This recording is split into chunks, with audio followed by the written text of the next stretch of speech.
किस चीज को त्याग कर मनुष्य प्रिय होता है? किसको त्याग कर मनुष्य शोक नहीं करता?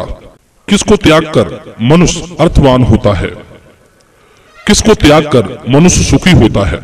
एक बार एक राजा और रानी अपने बगीचे में टहल रहे थे। तभी रानी के मन में कुछ प्रश्न उठे। रानी ने राजा से कहा, महाराज, मेरे मन में इस समय कुछ प्रश्न उठ रहे हैं।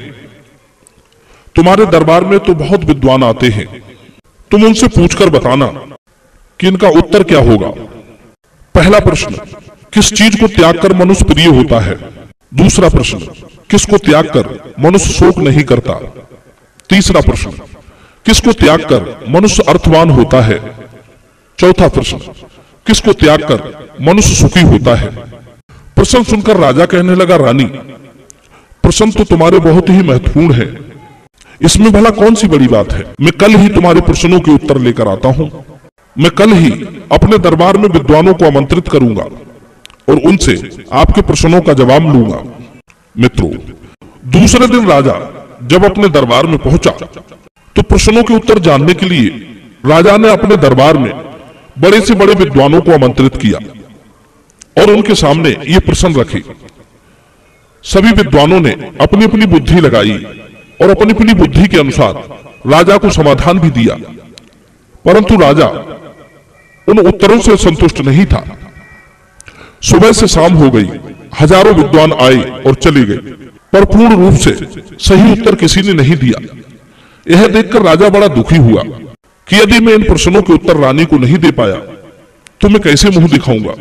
राजा की उदासी देखकर मंत्री ने कहा, महाराज, अपने नगर से बाहर एक सिद्ध महात्मा रहते हैं, क्यों ना हम इन प्रश्नों को उनके पास ले जाएं, शायद उनके पास इनका उत्तर हो।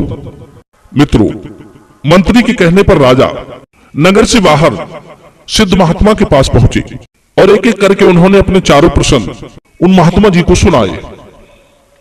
महात्मा जी कहने लगे, सुनो राजन, तुम्हारा पहला प्रश्न है कि किस चीज को त्याग कर मनुष्य प्रिय होता है? इसका उत्तर है अहंकार। जब तक मनुष्य के अंदर अहंकार रहता है, चाहे वो किसी चीज को लेकर हो, धन, बल, प्रतिष्ठा, रूप, गुण, यश, तब तक तो वो अपने को श्रेष्ठ और दूसरों को तुच्छ समझता है। किसी से विनम्रता पूर्वक बात करने में, उसे अपने समान समझने में वो अपनी हीनी समझता है। उसे लगता है कि यदि वो दूसरों को सम्मान देगा तो उसका सम्मान कम हो जाएगा, लोग उसे पूछना बंद कर देंगे। वो चाहता है कि दुनिया उससे छोटी बनकर रहे, वो जिस पर चाहे उस पर अपनी धाक जमा सके। यही बड़ा होने का भाव उसके अंदर अहंकार भर देता है, जिसके कारण वो लोगों का अपमान करने लगता है, पूजनीय और गुरुजनों का सम्मान करना छोड़ देता है। बड़े जनों का समझाना उसे अच्छा नहीं लगता, इसीलिए धीरे धीरे सब उसके ऐसी स्वभाव के चलते उससे नफरत करने लगते हैं। धीरे धीरे उसके शत्रु भी बढ़ जाते हैं। अहंकारी व्यक्ति कभी किसी का प्रिय नहीं होता, क्योंकि वो अपने अहंकार बस किसी की नहीं सुनता। चाहे कोई भले ही उसके हित की बात कहता हो, फिर भी उसे लगता है कि यदि मैंने इसकी बात मानी तो मेरी प्रतिष्ठा, मेरी इज्जत, मेरी कीर्ति धूमिल हो जाएगी। वो ये भूल जाता है कि व्यक्ति बड़ा सिर्फ स्वयं के मानने से नहीं होता, उसे बड़ा बनाता है सद्भाव, विनम्रता। दूसरों को सम्मान देने पर ही सम्मान मिलता है। एक बार दो व्यक्ति झगड़ रहे थे। एक बोला मैं बड़ा हूं, दूसरा बोला मैं बड़ा हूं। उनका आपस में निर्णय नहीं हो पा रहा था। तभी वहां से एक संत गुजर रहे थे। उन्होंने देखा कि इन दोनों के बीच अहमता का झगड़ा चल रहा है। संत बोले, भाइयों, तुम जानते हो बड़ा कौन होता है? जो दूसरों को बड़ा समझता है वही बड़ा होता है। संत की बात सुनकर वे दोनों एक दूसरे को बड़ा मानने लगे। अब तो उनके बीच इतनी मित्रता बढ़ गई कि हमेशा एक दूसरे को बड़ा समझकर उनका सम्मान करने लगे। कभी उनमें इस बात को लेकर कलह नहीं हुई कि मैं बड़ा हूं। इसलिए कहते हैं, अहंकार का त्याग करने से मनुष्य सबका प्रिय हो जाता है। सिद्ध महात्मा कहने लगे, तुम्हारा दूसरा प्रश्न है किसको त्याग कर मनुष्य शोक नहीं करता? इसका उत्तर है क्रोध। कभी कभी व्यक्ति क्रोध में कुछ ऐसा कर जाता है जो उसे बड़ी मुसीबत में डाल देता है। मुसीबत में पड़ने पर ही उसे पश्चाताप होता है कि उसे ऐसा नहीं करना चाहिए था। वो उसकी सबसे बड़ी भूल थी। यदि वो क्रोध में किसी को गाली नहीं देता, किसी को मारता नहीं, तो स्वयं मुसीबत में नहीं पड़ता। मित्रों, जिस प्रकार क्रोध शांत होने पर व्यक्ति को पश्चाताप होता है, उसे वो सब करना पड़ता है जो उसे क्रोध करने से पहले करना चाहिए था। परंतु उस समय उसे अपमान महसूस हो रहा था, पर मुसीबत में पड़कर वो अब कुछ भी करने को तैयार है। इसीलिए हम सबको चाहिए कि हम क्रोध ना करें, और यदि क्रोध आ भी जाए तो उसे दबाने का प्रयास करें। क्रोध में आग बबूला होकर परिणाम को ना भूलें कि बाद में हमें इसका परिणाम भी भोगना पड़ेगा। क्रोध शैतान होता है और शैतान को अपने पास नहीं आने देना चाहिए। क्रोध बुद्धि और विवेक को नष्ट कर देता है, जिसके कारण मनुष्य उचित अनुचित का निर्णय नहीं कर पाता। इसीलिए जहां तक हो सके क्रोध को ना आने दे, और यदि आना चाहे तो उसे शत्रु से बड़ा शत्रु समझे, क्योंकि वो आपके ऊपर आकर दूसरे का तो अहित करेगा ही, आपको भी नहीं बख्शेगा। हितैषी तो वो होता है जो शत्रु का बुरा करे और आपका भला, पर ये तो उसके साथ साथ आपका भी बुरा कर रहा है, तो आपका हितैषी कैसे हो सकता है? वो आपके साथ जरूर है, पर आपका हितैषी नहीं। एक बार एक साधु अपने चेलाओं के साथ गंगा स्नान करने गए। वहां उनका स्पर्श एक चांडाल से हो गया। यह देखकर महात्मा जी को क्रोध आ गया।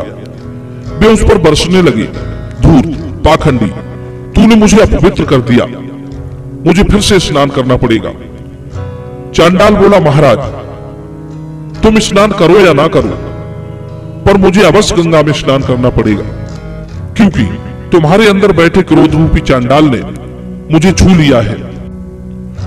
इसीलिए कहते हैं, क्रोध का त्याग करने वाला कभी शोक नहीं करता।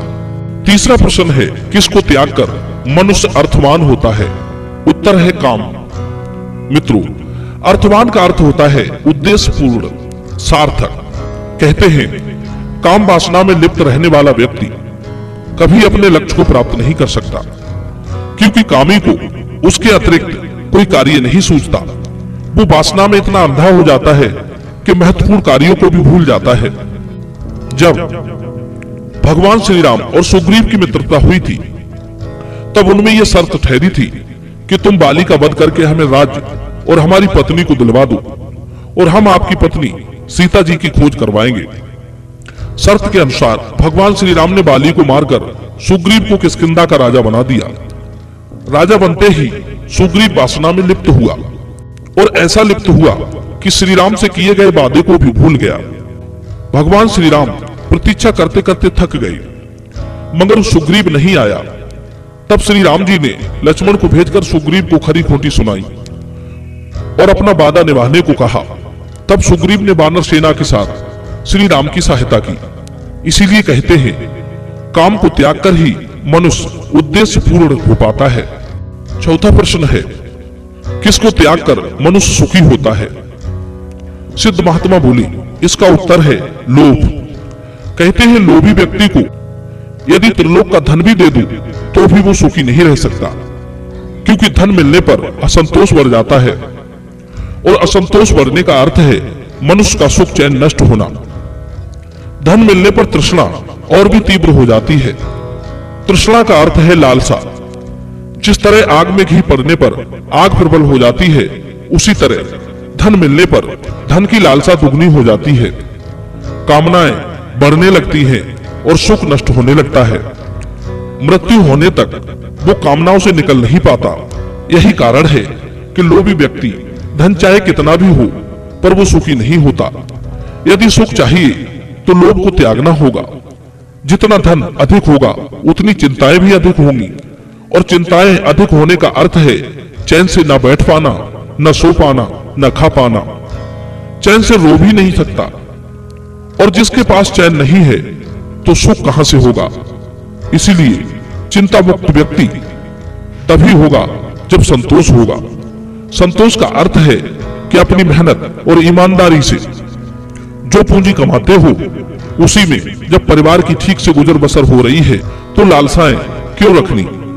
ये लालसाएं असंतोष बढ़ाती हैं। चाहे जितना दे दो पर संतुष्टि नहीं होगी, रहेगा भूखा की भूखा ही। मित्रों, इस प्रकार सिद्ध महात्मा ने राजा के प्रश्नों का उत्तर दिया। राजा सुनकर संतुष्ट हुआ। इस संबंध में आपकी क्या राय है? आप हमें कमेंट में अवश्य बताना। आप सभी का बहुत बहुत धन्यवाद।